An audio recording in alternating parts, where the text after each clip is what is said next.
Salaamu calaykum caruurey. Buuggan waa buugga Axada caruurey. Maanta sheekadeennu waa sheeko xariiro. Waxa qoray buuggan Adeer Cabdisalaam Shiino. Sheekadan waxaa la yidhaahdaa Shimbirkii Beenta Sheegay. Caruurey, beri hore waxaa jiri jiray qoys shimbiro ah. Qoysku wuxuu ka koobnaa 3 shimbirood, hooyo, aabbo iyo shimbir yar oo ay dhaleen. Waxay ku noolaayeen barwaaqo iyo buul qurux badan.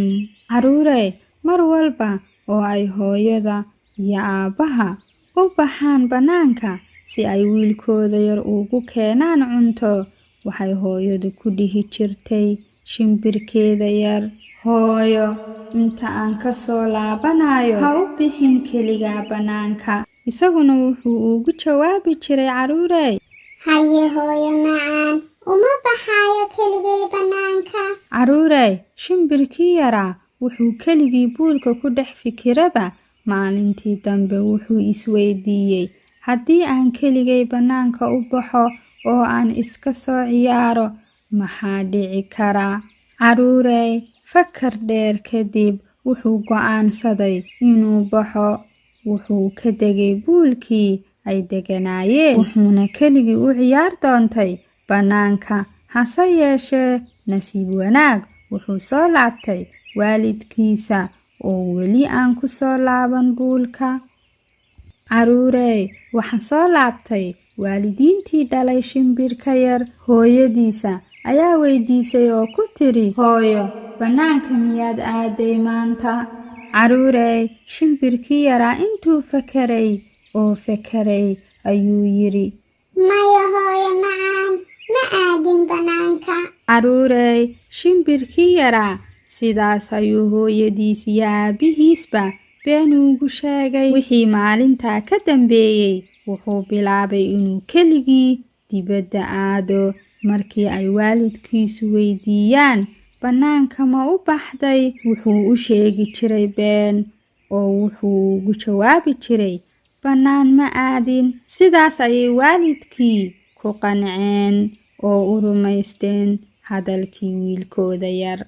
Caruurey, maalin maalimaha ka mid ah, shimbirkii yaraa oo keligii bannaanka ku ciyaaraya waxa arkay shimbir weyn oo shimbiraha yaryar dila. Shimbirkii weynaa wuxuu damcay inuu la dagaalamo. Hase yeeshee caruurey, shimbirkii yaraa wuu ka cararay. Caruurey, wuxuu cararo shimbirkii yaraa oo cararo. Waxaa arkay isagoo ordaya oo calaacal, oohin iyo qaylo isku daraya shimbir kale oo ay deris ahaayeen.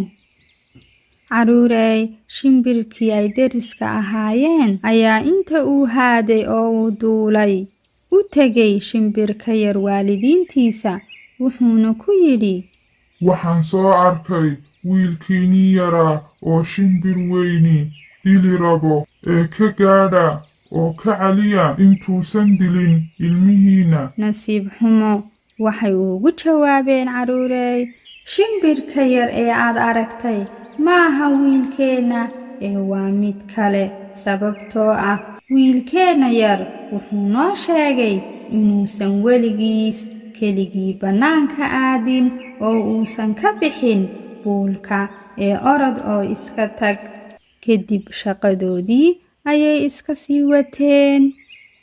caruurey, shimbirkii yaraa isagoo keligii calaacal iyo oohin meel cidla ah la fadhiya, kana murugaysan beentii uu sheegay iyo wixii uu waalidkii u sheegi lahaa, waxa uu yimi hooyadii iyo aabbihiis, waxayna aad uga naxeen dhibka iyo daalka ka muuqda wiilkooda. caruurey, shimbirkii yaraa isagoo murugaysan aadna uga xun beenta uu sheegay, wuxuu yidhi, waan ka xumahay hooyo macaan, waan ka xumahay aabbe macaan, iga raali noqda oo i cafiya, waxaan idiin sheegay been. shimbirkii yaraa wuu ooyey. caruurey, shimbirkii yaraa wuxuu ooyaba waxa la hadlay aabbihiisa oo ku yidhi, aamus aabbo, waan kaa aqbalay cudurdaarkaaga. waxaad ogaataa qofkii been sheega wuxuu mar walba la kulmaa dhibaato. beentu waa wax aad u xun. allana casa wajalla ma jecla beenta iyo beenoolayaasha. sidoo kale ma caawiyo dadka beenta sheega. caruurey shimbirkii yaraa isagoo ku faraxsan cafiska uu ka helay waalidiintiisa wuxuu yidhi, waxaan idinka ballan qaadayaa in aanan mar dambe been sheegi doonin. anigu waan jeclahay allah casa wajalla, mana rabo in aan wax uusan raali ka ahayn sameeyo. beentana allah casa wajalla raali kama aha. caruurey maalinkaa wixii ka dambeeyey shimbirkii yaraa wuxuu noqday shimbir fiican oo mar walba runta sheega. fariida caruurey, inagana waxaa laynaga rabaa mar kaste inaynu noqono caruur fiican oo mar walba runta sheegta.